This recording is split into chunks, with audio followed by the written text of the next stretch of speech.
mbokki conseil municipal, mbokki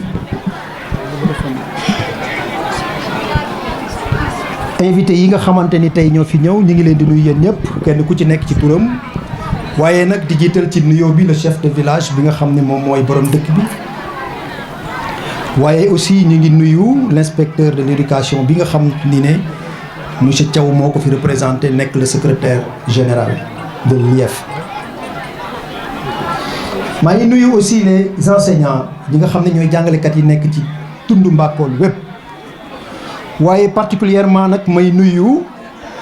madame Patricia Mawbrey mi nga xamante ni mooy présidente association Racine d'enfance waaye également may nuyu nag sama mbokki commune bi muy les chefs de village yi nga xamante ni ñoo nekk nii sama wet jóge ci 63 villages yëpp.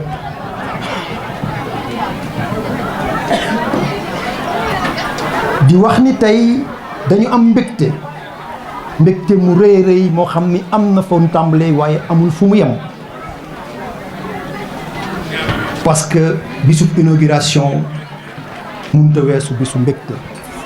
sos mu yegg yàlla rek la neex ci juróom-benni weer ci ginnaaw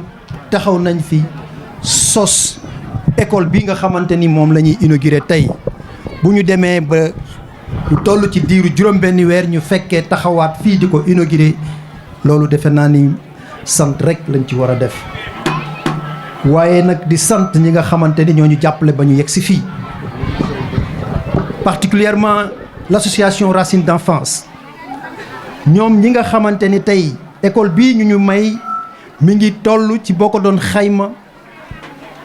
ñeent fukki million ak juróom-ñett ak téeméeri junni ak juróom-ñaar fukk ci ay koppar ci sunu réew mu nekk enveloppe bu diis boo xamante ni tey dërëmu commune bi dugg ci kon loolu bu amee dama bëgg yéen ñi nga xamante ni yéenay askanu Mbakol ngeen jóg tàccul ma l'association Racine d'enfance santal ma leen ci loolu nga xamante ni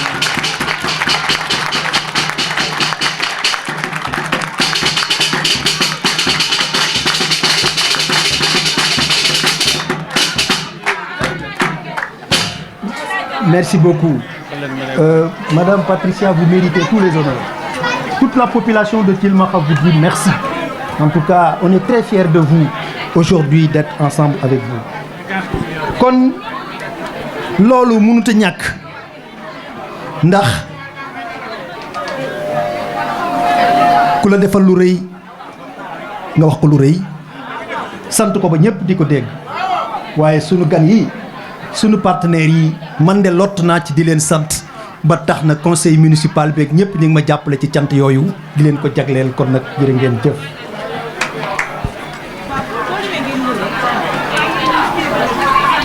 may sant encore une fois le directeur de l'école mi nga xamante ni mooy monsieur Saër Faye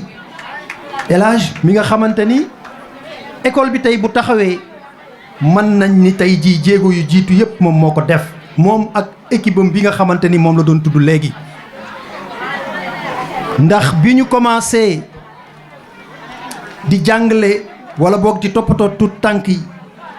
booba mi ngi aménager espace bu ndaw dugal leen fa di leen toppatoo ci xarañteem ci ndimbalam gi nga xamante ni ak ñi ko gën a jege jàppale nañ ko ba mu réussir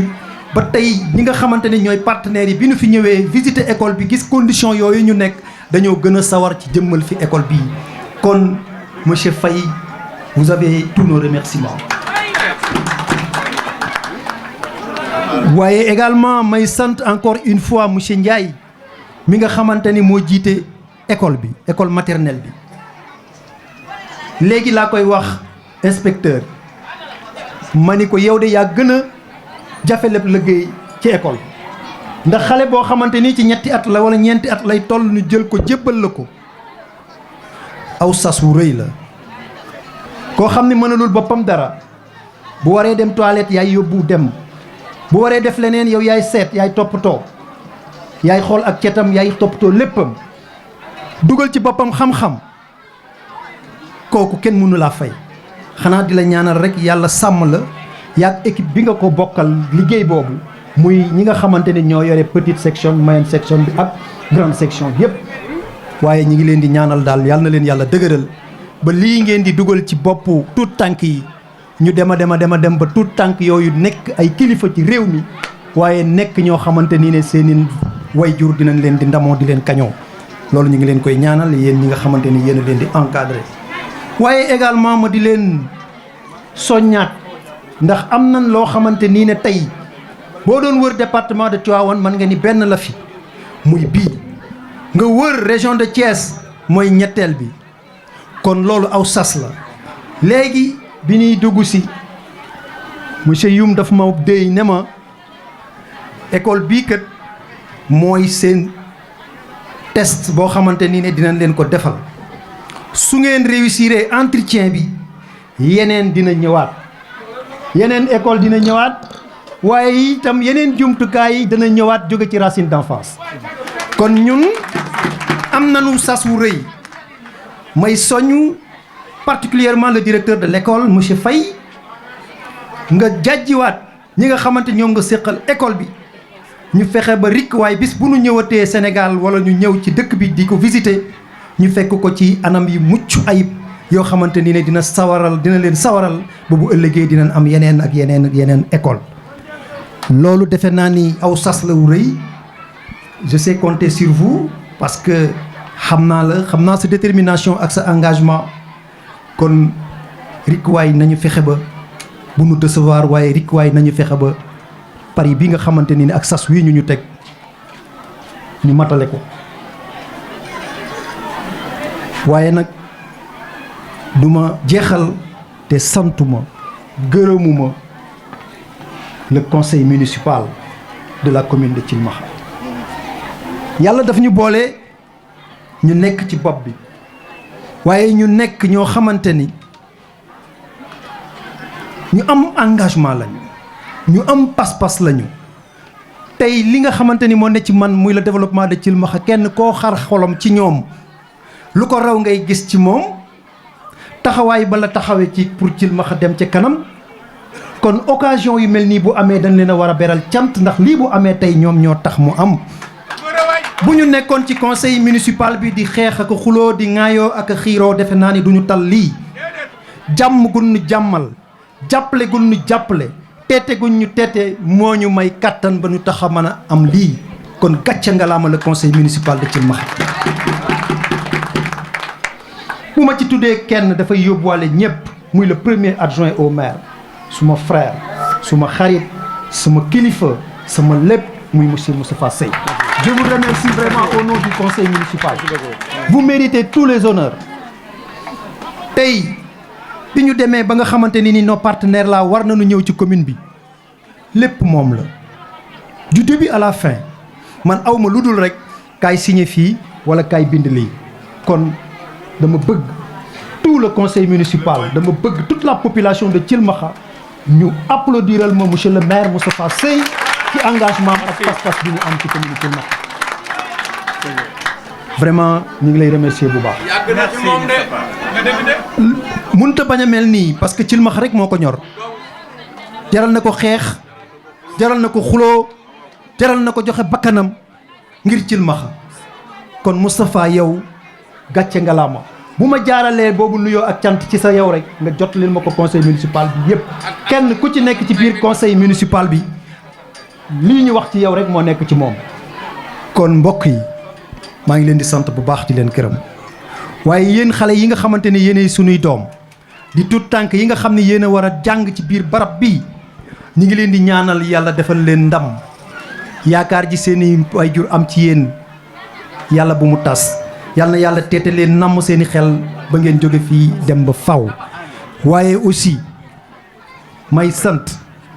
ak gërëm ñi nga xamante ni ñoo liggéey nag liggéey bi muy entrepreneur bi Mame Biram mi nga xamante ni tey ci espace su 6 mois ci la réaliser travaux kon Mame Biram yow ak équipe bi nga àndal yépp te nga xamante ni ñu ngi àndoon yéen a ngi àndoon ak sunu frère mu représenté nu fa Assane Mbaye ñu ngi koy sant encore une fois bu ko gërëm taxawaay bi rafet na macha allah Mame Biram kon mbokk yi maa ngi daaneel su may kàddu foofu su ma sañoon damay toog di wax ak yéen ba fajar parce que yéen a ma ko jar en tout cas ñi ngi bëgg bu baax di leen ñaanal di leen wax ba beneen yoon ci yeneen inauguration merci beaucoup de votre attention. Merci, quel accueil, on a été très gâtés. Je vous remercie beaucoup. Je vous remercie infiniment. Merci à tous, merci à Monsieur le maire et à son équipe d'être venus nous chercher à Cœur Hassan, si je me souviens bien. Quand on a inauguré Cœur Hassan, vous étiez présents et vous avez attendu en fait assez longtemps.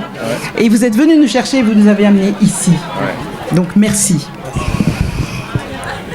Merci aussi aux autorités administratives locales et régionales d'avoir accompagné ce projet en grande diligence afin de permettre que les enfants bénéficient d'un encadrement pédagogique de qualité. Merci à Mme Biram, l'entrepreneur qui a réalisé en un temps record, 6 mois, les bâtiments de cette nouvelle école avec toute l'attention et la qualité requis. Je veux saluer mon mari, présent, qui est là depuis 20 ans, à mes côtés. Merci. Je veux saluer aussi nos membres qui se sont déplacés de loin, de Paris. Emmanuel Martin, qui est ici, qui est un membre que vous avez déjà vu, je pense, qui est déjà passé chez vous. Et un nouveau membre, Nathalie Lemaître, qui découvre les joies des inaugurations et qui vient d'arriver, qui vient de nous rejoindre. Ami Diawara, qui nous accompagne aujourd'hui, qui représente la compagnie fruitière, qui vient avec nous. Sa compagnie commence à nous accompagner depuis 1 an sur la construction des écoles maternelles, plutôt en Côte d'Ivoire. Ma collaboratrice, Leslie Muya, que tout le monde connaît. Il faut vraiment la remercier parce qu'elle est à mes côtés tous les jours, à Paris et ici.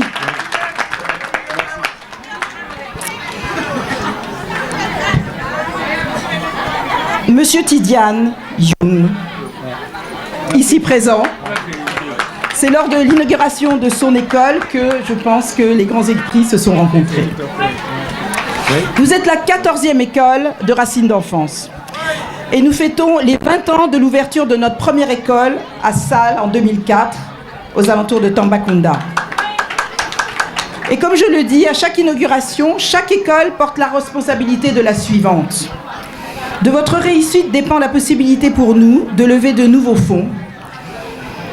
pour la prochaine structure. Chaque école doit être exemplaire pour que les suivantes puissent suivre et que la chaîne continue. 350 enfants sont sortis l'année dernière des écoles de Racines d'enfance, rejoindre le premier cycle de primaire. Après un cycle de 3 années,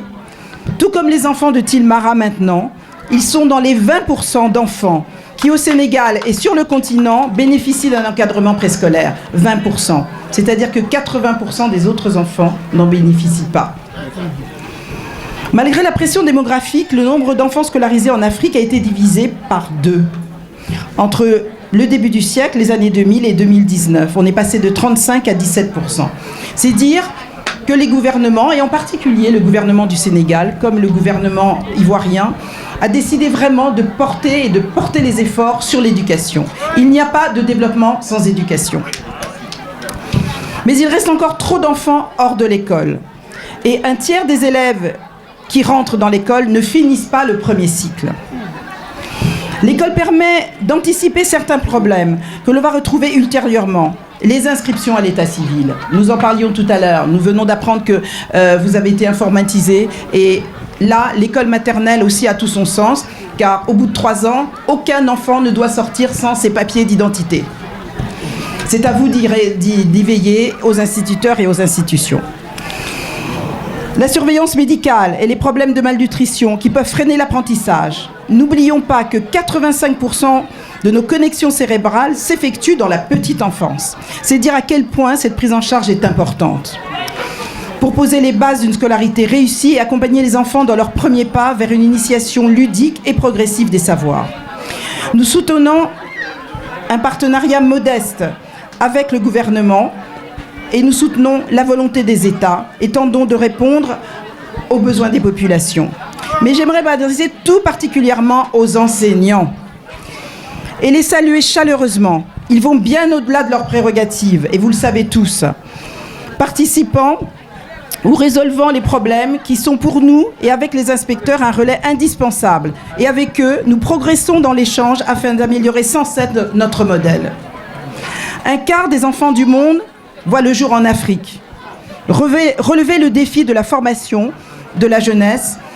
c'est ce que vous avez fait ici, par votre choix, en offrant à vos enfants une école maternelle que nous venons d'inaugurer.